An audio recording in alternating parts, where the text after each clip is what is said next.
반갑습니다. 오늘도 하나님의 말씀 앞에 모인 여러분에게 하나님의 위로와 또 격려가 있기를 바랍니다. 6월이 되었습니다. 이 6월은 우리가 호국보훈의 달로 지켜가는 한 달입니다.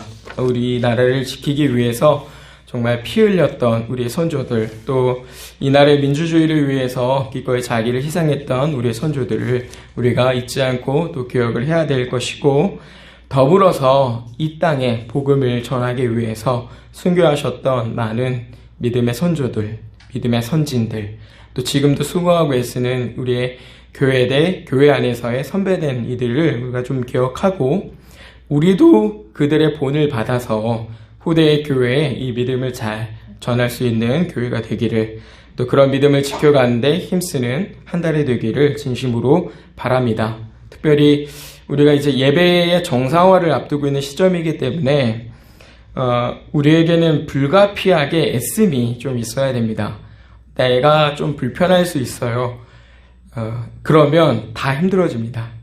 모두가 동일하게 힘든 상황이기 때문에 적절하게 그 일들을 잘 감당해야 되는 애씀이 우리에게 필요합니다. 나만 힘든 게 아니고 모두가 다 힘든 상황이기 때문에 더 그렇습니다. 그래서 하나님 안에서 능력 주시는, 넉넉하게 그 일들을 감당하게 하실 하나님 안에서 우리가 이 한 달을 또 잘 살아가게 되기를 진심으로 바랍니다. 오늘 우리는 함께 읽은 말씀을 중심으로 해서 변화된 신분과 수준이라고 하는 제목을 가지고 함께 하나님의 말씀을 상고하려고 합니다. 오늘 우리가 읽은 본문은 여러분이 잘 알고 계시는 하나님의 전신갑주와 관련한 내용입니다. 이 내용은 성도들에게 굉장히 익숙한 내용이 될 것이에요. 그리고 우리 아이들에게도 굉장히 친근한 그런 본문이 될 겁니다. 우리가 이 본문을 통해서 하나님의 전신갑주라고 하는 것이 있구나, 그리고 그것을 입어야 되는구나 라고 하는 거를 우리가 이제 잘 알게 되었단 말입니다. 그런데 문제는 그 전신갑주를 정말 우리가 잘 입고 있느냐라고 봤을 때 그렇지 않은 일들이 사실은 더 많죠. 전신갑주가 어떤 모양새이고 어떨 때 쓰이는 건지 우리는 너무나도 말씀을 많이 들었기 때문에 알아요. 전신갑주 입어야 된다, 그 모르는 성도 한 명도 없을 겁니다. 그런데 입지를 않는다, 그 말이에요. 성도들이 어떤 삶의 자리에 있든지 이 전신갑주는 떨어질 수 없는 그런 문제들인데도 불구하고 오히려 헐벗고 있고 굉장히 무기력하고 굉장히 이 힘이 없는, 굉장히 무방비한 이런 성도들의 상태를 사실 우리가 더 많이 보게 된다, 이겁니다. 우리가 성경으로, 그리고 또 우리의 삶에서 경험하는 그 상황에서 우리가 잘 알고 있듯이 복음이 전해지는 곳, 그리고 하나님을 예배해야 하는 그 현장에는 항상 은혜와 더불어서 그 일들을 방해하는 일들이 있게 됩니다. 항상 그래왔어요. 그 방법과 형태들은 조금씩 차이는 있을 수 있지만 언제나 그 일들을 방해하는 일들은 계속되어 왔기 때문에 늘 교회는 그 문제를 해결하는, 그 문제들과 다투어야 하는 그런 상황에 놓여 있는 겁니다. 그냥 다시 말하면 이 전신갑주를 떼놓고 이야기할 수가 없다, 이 말이죠. 그런데 전신갑주를 떼놓고 있어요. 우리가 전쟁이 있기 전에 우리가 어떤 일을 가장 먼저 해야 되냐면 이 장비, 자기의 무장을 점검을 합니다. 이 무기를 보고 그 다음에 자기가 착용할 장비를 확인을 하고 그것이 문제가 있는지 없는지를 가장 먼저 확인을 해요. 어떤 전투가 있거나 아니면 어떤 상황에 들어가기 직전에. 그것뿐만 아니라 그 무기에 대한 사용법도 완전히 숙지를 하고 있습니다. 왜요? 나갔는데 내가 이걸 쓸 줄 모르면 어떻게 되겠어요? 이 총을 쏴야 되는데 내가 이 총을 쓸 줄 모르면 어떻게 돼요? 총이 고장이 났어요? 그럼 즉시 이제 수정을 해야 된단 말이에요. 그 자리에서. 근데 내가 그거 할 줄 모르면 어떻게 돼요? 무기 하나 그냥 버리는 거예요. 그래서 항상 이 군 생활을 해봤지만 훈련 전에도 항상 장구류를 점검하고 확인하게 되어 있습니다. 문제가 있는지, 끈은 어디 떨어진 건 없는지, 어디 이렇게 부착을 해야 되는데 그게 헐거운 건 아닌지 다 일일이 점검하는 거죠. 이 하나님의 전신갑주는 항상 그렇게 우리가 착용하고 있는 상태에서 점검을 하고 확인해야 되는 문제인데 그렇게 하지 않는 일들 사실 굉장히 많다, 이 말입니다. 그래서 우리가 오늘 이 본문으로 조금 더 주목해보고 싶은 것은 이 전신갑주의 사용법, 그러니까 하나님의 전신갑주가 우리의 생활 안에서 어떻게 구현되어야 되는가, 어떻게 나타나야 되는가, 하나님의 전신갑주를 입고 있는 그 사람은 어떤 삶을 살게 되는가 하는 점을 조금 주목해 보고자 하는 겁니다. 그래서 이 설교의 또 다른 제목은 슬기로운 전신갑주 사용법입니다. 에베소서를 보시면 당시 에베소 교회가 해결하는 문제가 있었다는 거 우리가 알 수 있습니다. 하나는 이 거짓 교사들에 대한 교훈을 분별하고 또 그것들을 거절해야 되는 게 하나고, 또 다른 하나는 주 안에서 이 믿음이 장성해야 되는 게 하나입니다. 그러니까 에베소서 4장 14절 보시면요, 제가 읽어드릴게요. 이런 말씀이 있습니다. 이는 우리가 이제부터 어린아이가 되지 아니하여 사람의 속임수와 간사한 유혹에 빠져 온갖 교훈의 풍조에 밀려 요동하지 않게 하려 함이라 라고 이렇게 말씀하고 있는데, 이 내용을 보면 알 수 있듯이 사람들이 들어와서, 거짓 교사들이 들어와서 아주 간사한 속임수 같은 그런 말로 이 사람들을 꿰고 있는 걸 우리가 볼 수 있습니다. 이런 유혹들이 있었기 때문에 이 문제를 해결하는 게 하나가 있고, 두 번째는 에베소서 4장 15절 그 이어지는 말씀 안에서 보듯이 오직 사랑 안에서 참된 것을 하여 범사에 그에게까지 자랄지라 그는 머리니 곧 그리스도라 라고 하는 말씀에서 확인할 수 있듯이, 이거 그냥 분별하고 거절하는 것 뿐만 아니라 그들의 믿음이 그리스도에게까지 자라야 되는 그런 문제가 이 교회에 이제 있었다 이겁니다. 그래서 사도 바울이 에베소 교회를 생각하면서 이제 기도하는 내용들을 보시면 이런 기도들 많이 해요. 첫 번째는 누구든지 헛된 말로 너희를 속이지 못하게 하라 라고 하는 이 기도입니다. 에베소서 5장 6절 보시면 이렇게 말씀하고 있는데요. 너희들을 속이지 못하게 해야 된다 라고 하는 그 기도들과 또 그런 권면들을 하고 있습니다. 그리고 또 다른 하나는요, 하나님께서 이 에베소 교회 성도들을 깨우쳐서 깨닫게 하시기를, 그들의 은혜의 풍성함을 깨달아서 성령의 충만함을 받아 살아가게 되기를 기도합니다. 대표적으로 에베소서 1장 17절과 19절, 2장으로 보면 16절이야 19절 이런 말씀들이 이제 보통 이렇게 우리가 확인할 수 있는 그런 말씀입니다. 기도하고 있어요. 하나님의 은혜의 풍성함이 얼마나 큰지 너희가 알게 되기를 내가 원하노라 이렇게 기도를 한단 말이에요. 이런 거 안에서 지금 이 하나님의 전신갑주를 이제 입어라 라고 이제 마지막으로 권면을 하고 있는 겁니다. 그래서 우리가 여기서 먼저 생각해 볼 것은요, 이 하나님의 전신갑주가 왜 필요한가에 관한 문제입니다. 먼저 사도는 그 필요성을 본문 안에서 다음과 같이 말씀합니다. 첫 번째는 마귀의 간계를 능히 대적하기 위해서다. 11절 보시면 그렇게 말씀하고 있죠. 마귀의 간계를 능히 대적하기 위하여 하나님의 전신갑주를 입으라. 두 번째는 악한 날에 우리가 능히 대적하고 모든 일을 해간후에 서기 위해서다 이렇게 가르쳐줍니다. 13절 보시면 그렇게 말씀하고 있죠. 그러니까 이 내용들을 이제 정리해서 보자면, 이 악한 때에 마귀의 계략에 넘어지지 않고 마지막까지 이 악을 대적하고 선을 행하는 것, 그러니까 하나님의 말씀에 순종해서 살아가는 그 일들을 끝까지 굳건하게 하기 위해서 전신갑주를 입을 필요가 있다 이렇게 말씀하고 있는 거예요. 그러니까 전신갑주는요, 다시 말해서 이 전신갑주를 입으라는 말은 너희가 끝까지 그 속임수에 빠지지 말고 그 믿음이 끝까지 장성해야 된다라고 하는 말과 다르지 않은 그 말인 겁니다. 다시 말하면 이 믿음으로 우리가 어떤 문제들, 이 거짓된 것들을 잘 분별하고 또 우리의 믿음이 하나님에 이르기까지, 하나님께서 원하는 수준이 될 때까지 성장하기 위해서 이 전신갑주가 필요하다 그 말을 하고 있어요. 그런데 우리가 어떤 문제들이 있어서 뭔가를 잘 분별하는 것과 또 우리가 성장하는 문제는 사실 우리 신앙의 수준을 이야기하는 겁니다. 그러니까 이 전신갑주를 입는다, 하나님의 전신갑주를 입는다 라고 하는 것은요, 내 신앙의 수준이 어떤 문제에 있어서 믿음으로 잘 분별할 뿐만 아니라 이 믿음이 하나님께서 원하는 수준까지 성장한 모습을 하나님의 전신갑주로 표현하고 있는 거예요. 그냥 장식품으로 치장하고 있는 게 아니라요.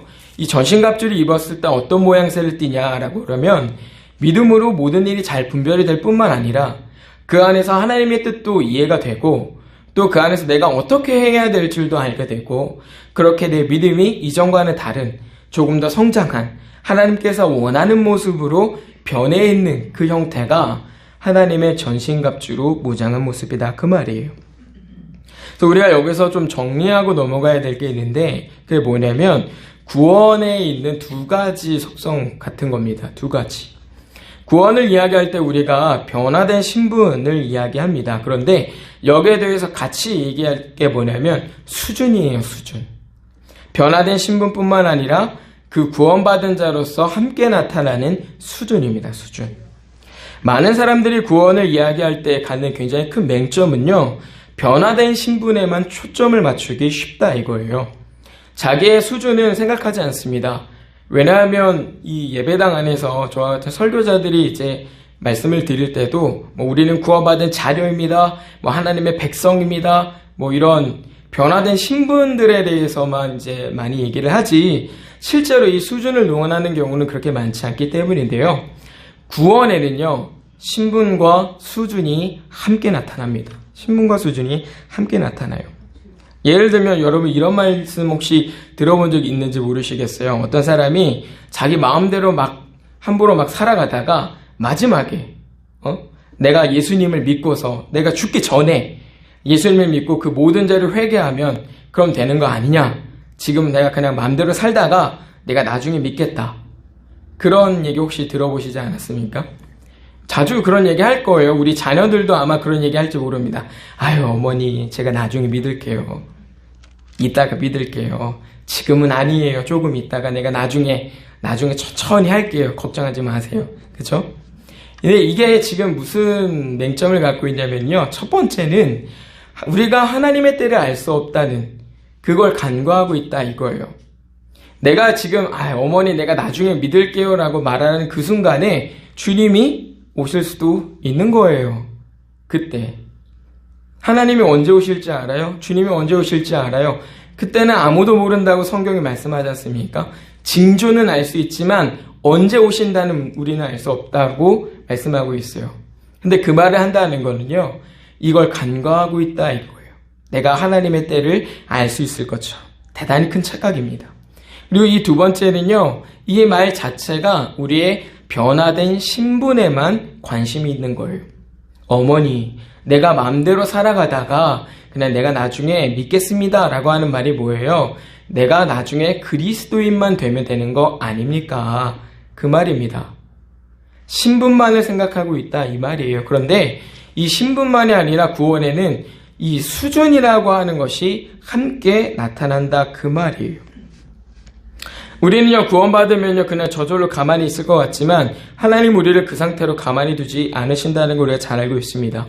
구원받아서 변화된 자들에게 하나님은요 끊임없이 말씀을 주시고 그들의 영을 살찌우십니다. 양육해 가시죠. 그래서 성화가 되어가는 그 과정 속에서 죄를 미워하는 법도 배우고 죄를 멀리하는 것도 배우고 회개하는 것도 알고 하나님의 말씀을 어떻게 지켜야 되는지도 알고 무엇을 어떻게 해야 되는지 차근차근히 다 배워가요. 이 신앙의 수준이 예전과 같지 않을 뿐더러 그 상태로 내버려 두지 않으신다 그 말입니다. 하나님께서 요구하시는 그 믿음의 수준까지 우리의 믿음은 다른 박질하는 걸 멈추지 않아요. 그게 수준입니다. 실제로 성경은요 우리에게 구원을 가르쳐 줄 때 변화된 신분만을 말하지 않습니다. 오히려 우리에게 끊임없이 믿음이 성장할 걸 요구합니다. 대표적으로 히브리서의 이 말씀 여러분 잘 아실 겁니다. 히브리서 안에서 너희가 벌써 장성해서 단단한 것도 씹어 먹어야 되는데 이 어린아이와 같이 젖을 먹어야 되니 이거 참 큰일이다. 이런 말씀을 하지 않습니까? 책망하시죠. 단단한 것도 벌써 먹을 때가 되었는데도 불구하고 그 신앙 수준이 그렇게 되지 않음에 대한 책망입니다. 여전히 부드러운 것밖에 소화하지 못하는 정체되고 나아지지 않은 신앙 수준에 대한 책망을 이 히브리서의 말씀에서 우리가 발견합니다. 그리고 이 말씀 이후에 어떤 말씀이 기록이 되냐면 이런 말씀이 있어요. 이는 젖을 먹는 자마다 어린아이니 의의 말씀을 경험하지 못한 자요. 단단한 음식은 장성한 자일 것이니 그들은 지각을 사용함으로 연단을 받아 선악을 분별하는 자들이니라. 아멘. 어린아이 같은 수준이 있는가 하면 어른 같은 장성한 수준이 있다라는 그 말입니다. 이 말씀은 우리가 하나님을 믿고 구원받은 자로 그렇게 변화된 신분을 가지고 살아가면 당연히 그와 함께 이 수준도 날마다 달라져야 되는데 그렇지 않은 일들은 책망받을 만한 일이다라고 하는 거예요. 실제로 이 말씀이 오늘 우리에게도 동일한 책망이 될 수 있습니다. 왜냐하면 여전히 어린아이 같은 신앙 생활하는 분들이 있지 않습니까? 수준을 고려하지 않은 그 신앙은 이렇게 정체될 수밖에 없다라고 하는 거예요. 그 상태는 우리가 이 전신갑주를 입고 있는 게 아니라 벗고 있는 것과 다르지 않다 그 말입니다. 그래서 구원받은 우리는요, 이 신분의 변화가 분명합니다. 하나님의 자녀라는 이름도 있고요, 하나님의 백성이라고 하는 이름도 있고요, 죄에서 건진받은 의인이라고도 불리기도 하고요, 아니면 그리스도를 위해 살아가는 그리스도인이라고 하는 이 신분의 변화가 따라오는 겁니다. 모두가 같은 신분을 갖습니다. 이건 저나 여러분이나 똑같아요. 왜냐하면 하나님께서 약속하신 신분의 변화이기 때문에 그렇습니다. 내가 너를 내 자녀 삼겠다, 내가 너를 내 백성 삼겠다라고 말씀하신 그 약속으로 주어지는 신분의 변화이기 때문에 제가 받은 신분이나 여러분이 얻은 신분이나 똑같습니다. 그런데 차이는요, 직분이죠. 신분은 똑같으나 그 안에서 주신 은사들이 다르고 믿음의 분량들이 다르기 때문에 거기에 맞게 우리가 교회 안에서 일을 할 수 있도록, 봉사하고 섬길 수 있도록 다양한 직분들을 갖게 되는데 이 차이는 있을 수 있어요. 그렇게 직분이 달라서 우리가 각자의 은사들을 가지고 열심히 일해서 하나님을 위해서 합심하여 선한 결과들을 이제 이뤄내는 거죠. 그렇기는 하지만 이 신분은 똑같다. 그렇지만 이 수준은요, 결코 똑같을 수 없다 그 말이에요. 누구나 예외 없이 동일한 수준이 아닙니다. 앞서서 말씀하셨던 것처럼 이 수준은요, 누구는 벌써 장성했고요, 누구는 아직도 어린아이 같은 사람이 있는 거예요.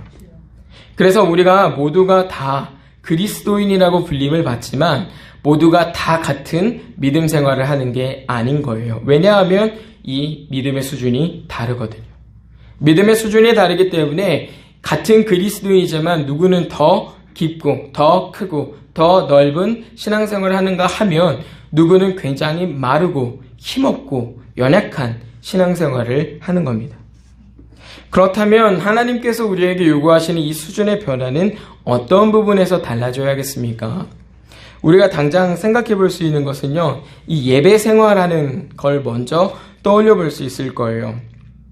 우리가 하나님의 말씀을 더 잘 알게 되고 또 헌금 생활하는 일에도 아주 힘있게 하게 되고 또 예배 태도도 너무나 좋아지고 참석하는 일들도 그렇고요, 또 봉사할 때도 이 마음의 태도가 또 다르고요, 또 기도하는 일에 있어서도 또 열심히 할 수 있고요. 우리는 먼저 그런 문제들을 생각하게 되지만 사실 성경은 그거보다 조금 더 다른 면에서의 수준의 변화를 요구합니다. 그러니까 이 예배당 안에서 이루어지는 이 신앙생활의 수준의 변화는요, 조금 두 번째 문제다 이 말이에요. 이거보다 더 먼저 변화해야 될 우리의 수준이 있다 그 말이에요. 그것을 살펴보면 먼저 하나님의 전신갑주가 어떻게 구성되어 있는가를 좀 살펴보는 게 좋습니다. 이 본문 뒤쪽으로 이어지는 말씀을 보니까요, 이런 말씀을 하고 있어요.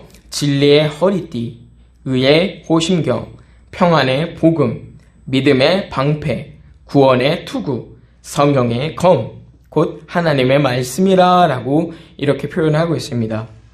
여러분들 생각을 해보십시오. 우리가 구원의 투구도 쓰고 있고 성령의 검도 갖고 있고 이렇게 하나님의 말씀으로 완전히 무장되어 있는 모습이지 않습니까? 근데 이 모습이 어떤 모습일 것 같으세요? 성령이 충만한 모습입니다. 이 모습이.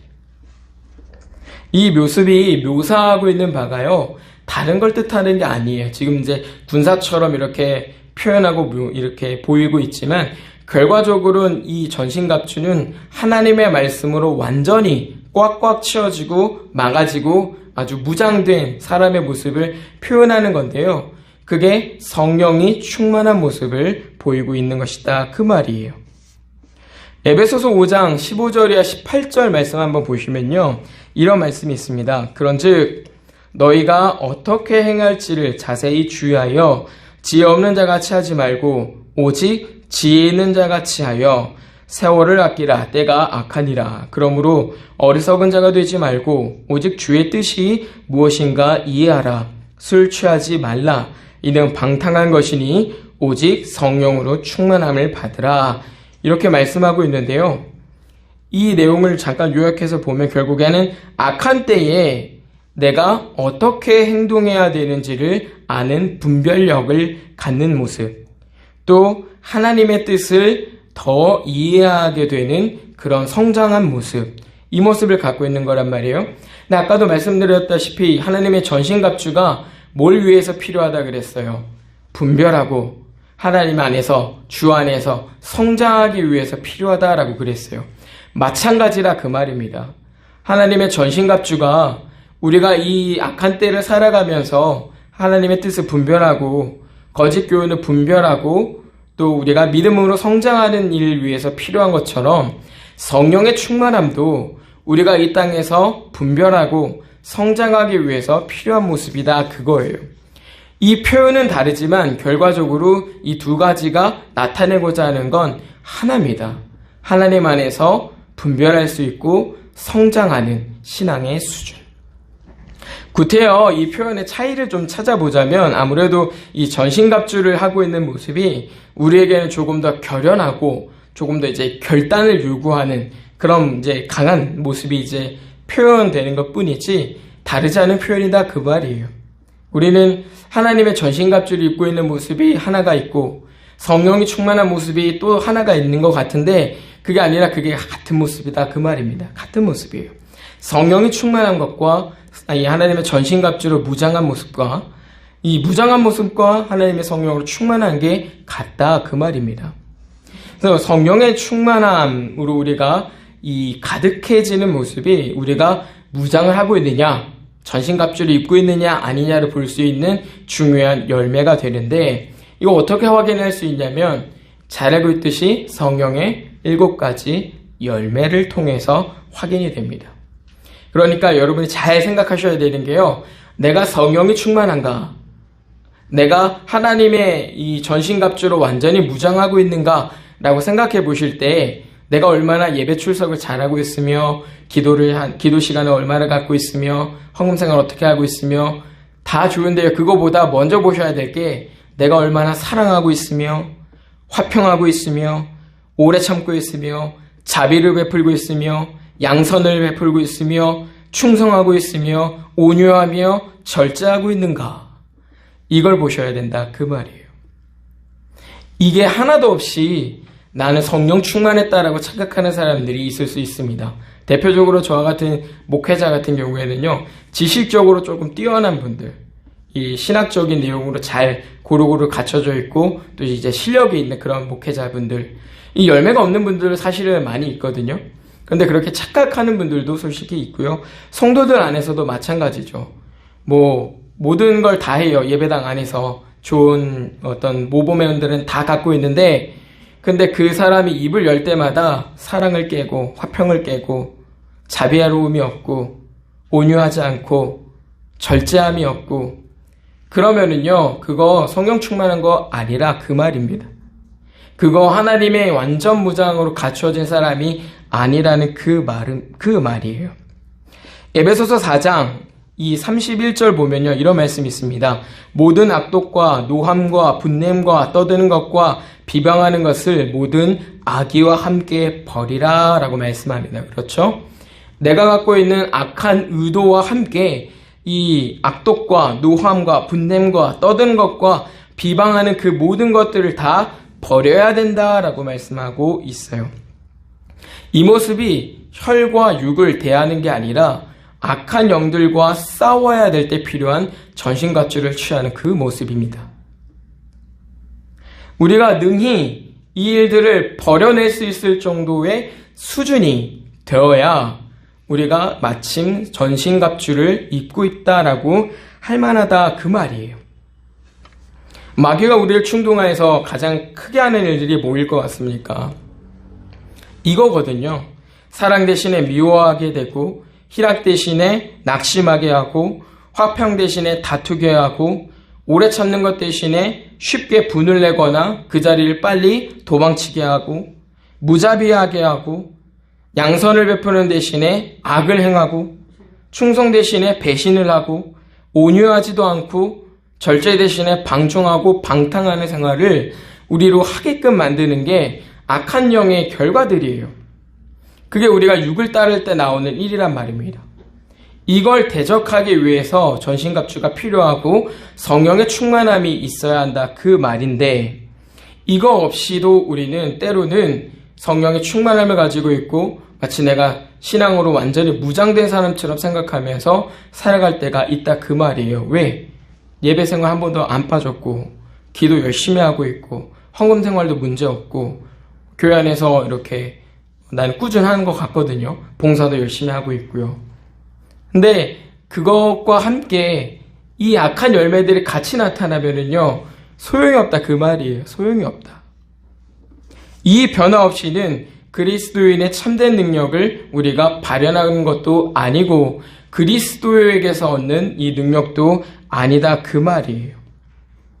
성경을 보니 마태복음에 이런 말씀이 있습니다. 그날에 많은 사람이 나더러 이르되 주여 주여 우리가 주의 이름으로 선지자 노릇하며 주의 이름으로 귀신을 쫓아내며 주의 이름으로 많은 권능을 행하지 아니하였나이까 하리니 그때에 내가 그들에게 밝히 말하되 내가 너희를 도무지 알지 못하니 불법을 행하는 자들아 내게서 떠나가라 하리라. 아멘. 마태복음 7장 22절이야 23절에 있는 말씀인데요. 이 말씀이 지금 하고 있는 게 뭐냐면 주의 이름으로 그렇게 놀랍고 큰 일을 많이 해도 우리가 볼 때는 그게 주의 능력으로 된 것 같은 일이지만 예수님은 나와 관계없는 일이다. 그건 불법한 일이다 라고 말씀하고 있는 거예요. 왜요? 그리스도를 통해서 우리가 주의 이름을 통해서 나오는 열매는 이런 기적이 아니라 아까 말씀드린 성령의 7가지 열매, 사랑, 화평, 희락, 오래 참음, 자비, 양성, 충성, 온유, 절제 이 열매들이거든요. 그리스도, 포도나무시고 또 생명나무이신 그 그리스도에게 붙어있는 가지에서 나올 만한 열매는 이런 것이 아니라 아까 우리가 본 그 열매들이기 때문에 그런 겁니다. 그래서 우리가 착각하면 안 된다 그 말이에요. 우리는 항상 예배 생활을 중심으로 이제 말씀을 드립니다만 그 예배 생활이 이 예배당 중심의 생활이다 보니까 어쩔 수 없이 이 예배당 안에서 이루어지는 일들에 대해서 권면을 드리고 더 자주 그 부분에 대해서 점검을 해드립니다. 그런데 성경은요, 그거보다 우리의 내면 안에서 나타나야 되는 신앙의 수준, 이 열매들에 더 관심이 있다라고 말을 하는 거예요. 어떤 상황에서도 우리가 주의 이름으로 주의 능력을 받고 또 그 이름으로 우리가 능력을 행한다면 이 열매들은 나온다 그 말입니다. 여기서 우리가 좀 기억해야 될 거는요, 이 신분의 변화는 단번에 이루어지는 거지만 이 수준의 변화는 단번에 되는 게 아니다 그 말이에요. 성령의 충만함을 받으라 라고 할 때 이 충만함은요, 이 점차 차오르져 가는 걸 말합니다. 예를 들면 우리가 이제 욕조에 물을 받으려고 할 때 물을 틀어놓지 않습니까? 그러면 그 물이 단번에 차는 게 아니죠. 어느 정도 시간이 지나면서 이렇게 점점 차오르는 겁니다. 그죠? 그것들이 차오르는 것처럼 성령 충만함이라고 하는 건 이렇게 점점 차오르는 거예요. 근데 이게 그냥 차오르는 게 아니라 아까 말씀드렸듯이 때로는 우리가 누군가를 미워하기도 하고 때로는 분을 내기도 하고 때로는 나태해지기도 하고 때로는 방탕하기도 하고 뭐 이런 성령의 열매에 합당하지 않은 것들을 한 번씩 내보이면서 반성하고 돌이키고 이러면 안 되는구나 회개하고 그러면서 점점 충만해져 가는 겁니다. 이 내용을 우리가 어디서 알 수 있냐면요. 아까 우리가 잠깐 말씀드렸던 히브리서 말씀 중에 단단한 음식은 장성한 자의 것이니 그들은 지각을 사용함으로 연단을 받아 선악을 분별하는 자들이니라. 뭐가 필요하다고 말씀이 있는 거예요? 연단을 받을 필요가 있다 이 말입니다. 그러니까 우리가 이 성령의 충만한 모습으로 되기까지는 또 우리가 하나님의 이 전신갑주를 입고서 완전히 무장되어 있는 그 상태로 있기까지는 일정의 연단, 훈련과 과정이 필요하고 또 그만큼 시간이 필요하다라고 하는 말이에요. 그래서 책망받은 이유가요. 아까도 얘기했지만 때가 되었단 말이에요. 장성할 때가 되었는데도 그게 이 성장하지 않았기 때문에 혼이 나는 거예요. 너희가 벌써 이렇게 됐어야 되는데 안 됐다 그 말이죠. 연단도 받고 훈련도 받았고 시간도 지났는데 아직 그 상태냐? 그 말 때문에 책망을 받는 거예요. 그래서 우리가 이걸 알아야 돼요. 우리도 이 훈련과 연단의 시간을 가지고 가고 있다는 이 사실을 알아야 됩니다. 그래서 우리에게 매일이 중요한 이유가요. 이 한 시간도 한순간도 우리가 허투루 쓸 수 없는 이유가 이 훈련과 연단의 과정을 우리가 경험하고 나아가고 있는 시간이기 때문에 그래요. 우리는 매일의 삶에서 하나님이 만족하실 만한 어떤 삶을 살아내지 못합니다. 아까도 계속 말씀드립니다만 분도 내고요. 낙심도 하고요. 미워하기도 하죠. 또 나태해지기도 하고요. 보면 볼수록 하나님 앞에 불순종하면 불순종했지 순종의 모습들은 아주 그렇게 많지 않다 그 말입니다. 단 하루라도 하나님 앞에 온전히 살아가려고 하는 성도들도 그렇게 많지도 않고 또 그럴 수도 없어요. 23분 59초까지 내가 하나님 앞에 성실하게 살았다 할지라도 그 1초의 순간에 내 마음이 어떻게 될지 모르는 겁니다. 몰라요. 그래서 우리는 때로는 누군가를 계속 원망하면서 감사하기도 하고 또 때로는 누구를 정죄하면서 사랑하기도 하는 이 굉장히 모순된 생활들을 반복하면서 살아가는데요. 그게 인생입니다. 그 실수와 과정들 속에서 하나님은 우리를 끌어내시는 게 아니라요. 연단에 가셔요. 야 유일아 너 오늘 화냈지? 그렇게 화를 내면 안 되는 거야. 그것들을 배워가게 하신다니까요. 야 유일아 너 이거 오래 참았어? 잘 참았다 야. 그것들을 우리의 삶에서 경험을 통해서 또 이 말씀을 통해서 배워갑니다. 그리고 이 시간들을 통해서 하나님이 우리를 그러한 자리로 이끌어 가셔요. 어제의 실수, 어제의 실패를 교훈 삼아서 오늘을 살아가게 하시고 오늘보다 내일 더 나은 믿음을 가진 사람으로 더 나은 신앙의 수준을 가진 사람으로 그렇게 우리를 이끌어 가시는 겁니다. 사랑과 화평, 희락, 오래 참음, 자비, 양선, 충성, 온유, 절제 이런 것과 전혀 상관없던 내 삶을 그것과 가장 가까이 가장 붙어있는 그런 신앙의 모습으로 그렇게 나를 이끌어 가시면서 결국에 나를 그리스도인으로 완성해 가시는 거예요. 그래서 하나님은 우리가 잘 기억해야 되는 게 단 한 번도 하나님은 우리에게 하나님이신 적을 중단하시지 않는다는 걸 아셔야 해요. 내가 범죄할 때도 하나님은 나의 하나님이시고요. 내가 순종하는 그 순간에도 하나님은 나의 하나님이십니다. 내가 범죄했다고 나 너의 하나님 안 할래? 그렇게 하지 않으시고요. 오히려 그 죄에서 내가 무엇을 잘못하는가를 알게 하시고 그 죄를 돌이키게 하시고 그 죄에서 나를 건져내시죠. 내가 하나님 앞에 순종하며 살아갈 때 정말 힘에 겹지만 하나님의 말씀으로든 아니면 다른 사람을 통해서든 아니면 다른 환경을 만들어 주셔든 하나님이 나를 위로하시죠. 아, 내가 이렇게 순종하기를 정말 잘했구나 라고 하는 그 마음이 들도록 하나님이 그렇게 나를 만들어 가신다, 만져주신다 그 말이에요. 하나님은 언제나 우리에게 아버지 되시고 은혜를 주시는 분이시고 또 우리의 구원자셨습니다. 단 한순간도 그렇게 하지 않으신 적이 없어요. 내가 입으로 하나님을 원망할 때도, 내가 입으로 사람을 저주하고 그 사람을 정죄할 때도, 분을 내면서 그렇게 길이길이 날뛸 때에도 내가 하나님께서 원하시지 않는 방탕한 삶을 살아갈 때에도 하나님은 그 일을 그치지 않으셨다 그 말이에요. 왜요? 우리를 연단해 가시고 훈련해 가시기 때문에. 그런 실패들을 통해서 내가 더 나은 선택을 스스로가 할 수 있도록 하나님께서 그렇게 나를 이끌어 가시는 겁니다. 왜 우리가 칼 쓸 때 조심하자고 얘기하잖아요. 왜 조심하라고 그러겠어요? 배워봤거든요. 내가 그 칼에 한번 혼나봤거든요. 그 칼에 한번 혼나본 사람이 칼을 잡을 때 조심해야 하는 겁니다. 근데 그 칼을 처음 만지는 애들은요, 조심할까요? 안 하죠. 그냥 이거 뭐야 하고. 그리고 어른들은 어떻게 해요? 그거 만지면 잘못하면 큰일 난다는 거 아니까 야, 너 큰일 나, 조심해, 이렇게 얘기하잖아요.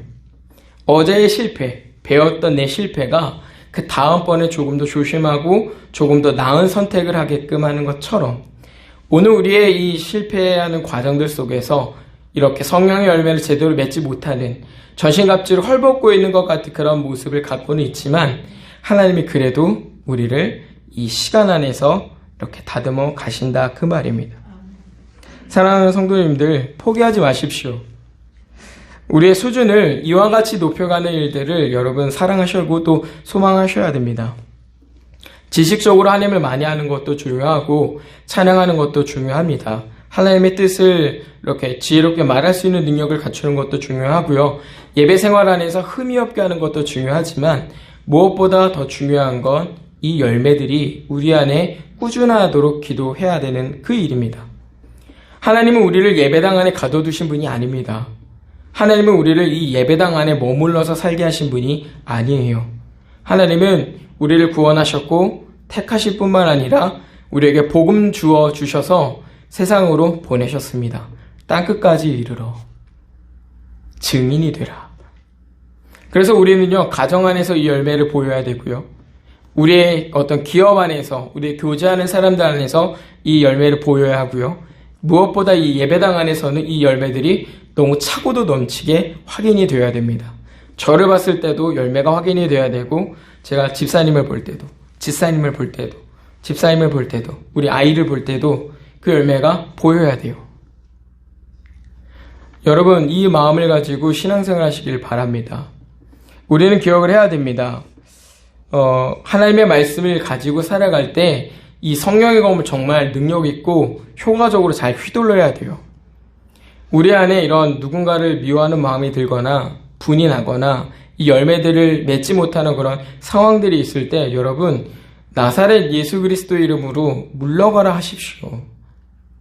성경에 보면 사도 바울이 우리 지난달에 나눴던 본문의 말씀인데요. 귀신을 쫓아낼 때 나사렛 우리 주님의 이름으로 쫓아내죠. 예수 그리스도의 이름으로 명하노니 귀신아 물러가라. 물러가지 않습니까? 물리쳐야 된단 말이에요. 내 마음에 낙심이 들면 예수 그리스도의 이름으로 명하노니 나를 낙심케 하는 마귀야 물러가라. 미워하는 마음이 들면 미워하게 하는 마귀야 물러가라. 충동하는 마귀야 물러가라. 말씀을 쓰셔야 된단 말이에요. 내가 두려운 상황이 있을 때 하나님의 말씀을 기억하고서 그 두려운 상황에 하나님이 성도를 어떻게 구원하시고 건지셨는가, 지키셨는가 생각하셔야 되고요. 내가 범죄하지도 모르는 상태로 회개도 없이 살아갈 때에는요, 하나님이 그들을 향하여 징계를 어떻게 하셨는가도 생각하셔서 이 마음을 잘 지켜가셔야 된다 그 말입니다. 한 예를 들어드릴게요. 아주 기가 막힌 일이 있었는데요. 우리 교회의 아이들 중에 한 명이에요. 한 친구와 이제 얘기를 하다가, 아시는 분은 아실 거예요. 제가 용기를 한번 표현해봐라 라고 얘기를 했어요. 그랬더니 그 친구가 뭘 표현을 했냐면 다윗과 골리앗을 그려놨어요. 그러면서 거기다가 하나님의 이름으로 내가 내게 나아간다 라는 걸 딱 써놓고 이게 용기입니다 라고 저한테 갖고 왔어요. 맞습니다. 너무 정확한 표현이고 다른 것으로 말할 수 있는 다른 게 없을 정도예요. 용기죠. 하나님의 말씀이 그렇게 우리 안에 선명하게 나타날 수 있다 그 말입니다. 적절하게. 또 다른 하는 예는요. 이제 이 친구가 학교에서 좀 억울한 일을 당했나 봐요. 집에 와서 그 억울한 일들을 이제 부모님에게 이야기하고 속상한 마음을 이제 틀어놓습니다. 그러니까 이제 부모님들도 그 속상한 이야기를, 억울한 이야기를 들으니까 화가 나잖아요. 그래서 막 신나게 이제 욕을, 그 사람 욕을 어떻게 그럴 수 있는 거야 하면서 하고 있는데 갑자기 동생 하나가 하나님이 이웃을 사랑하라고 하셨어. 미움이 한참 커져가고 정죄하는 말들이 더 심해져가고 그 말들이, 그 나쁜 마음들이 더 커져갈 때 하나님이 이웃을 사랑하라고 하셨어 라고 하는 그 한 말씀이 그 아픈 악한 마음을 잘라버리는 거예요. 그 말씀을 듣고서 누가 더 그것들을 원망하고 그렇게 할 수 있겠습니까? 우리는요, 누군가에게 나쁜 이야기를 들으면요, 욕하는 걸 더 좋아해요. 이 부모들처럼 우린 다 합니다. 아니, 어떻게 그럴 수 있단 말이야. 그 정말 나쁘군 그러면서 뭐라고 하면서 막 나쁜 마음이 커져요. 그죠? 그 일반적인 우리의 마음을 충동하는 그 상황을 이 말씀의 검으로 없애셔야 된다. 그 말이에요. 시의적절할 때. 그게 오늘 우리에게 하나님께서 성령의 검을 주어주신 유일한 공격 무기를 주어주신 이유이고 우리로 그런 수준으로 끌어가시는 이유인 겁니다. 여러분이 이제 구원받은 자로 계속 살아가시면서 이 신앙의 수준도 같이 고려해서 살아가 주시길 부탁을 드립니다. 신부는 너무 완벽해요. 너무나 훌륭하십니다. 이 수준을 조금 더 하나님이 원하는 모양으로 우리가 바꿔가야 될 때인 것 같습니다. 특히 예배를 앞두고 있는 이 상황에서 우리가 매주 서로를 좀 이렇게 확인하십시오. 이 집사님에게는 이런 열매가 있었군. 이 집사님에게는 이 주에 이런 열매가 나타났군. 이제 구역 모임도 하실 거잖아요. 구역 모임 때 그런 걸 좀 한번 확인해 보십시오. 제발 부탁드리는데 이 앞에서 목회자가 좀 해보라고 하는 건 좀 해보십시오. 예? 지난번에도 이제 좀 말씀을 좀 이렇게 내면을 좀 속산을 좀 강하게 하십시오 그랬더니 저는 뭐 아무것도 모르는데요 그러고 계셔서 제가 좀 놀랐는데 해보라는 건 좀 해보시기 바랍니다. 해보십시오. 그죠? 열매들을 확인하십시오.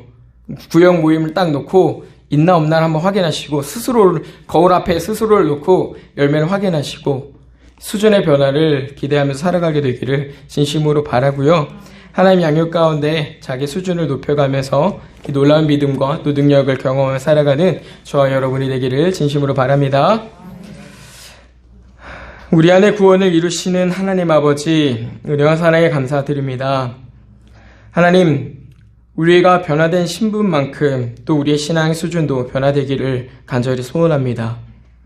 하나님께서 주시는 이 시간 속에서 우리가 잘 연단받고 훈련을 받아 우리의 신앙 수준이 하나님께서 원하시는 데까지 이르게 하시옵고 사랑하고 화평하며 희락하고 또 온유하고 절제하며 오래 참으며 양선을 베풀고 충성하며 그렇게 살아가는 우리가 되도록 은혜를 허락하여 주시옵소서. 우리가 이 믿음 안에서 또 잘 분별하고 성장해 가길 간절히 소원합니다. 특별히 주어진 6월 한 달 우리가 부지런히 힘써서 하나님의 양육 가운데 결과를 나타낼 수 있는 한 달이 되도록 아버지 은혜를 주시옵고 그러한 믿음이 되는 우리 모두가 되게 하옵소서. 감사드리며 예수님 이름으로 간절히 기도드리옵나이다. 아멘. 찬송가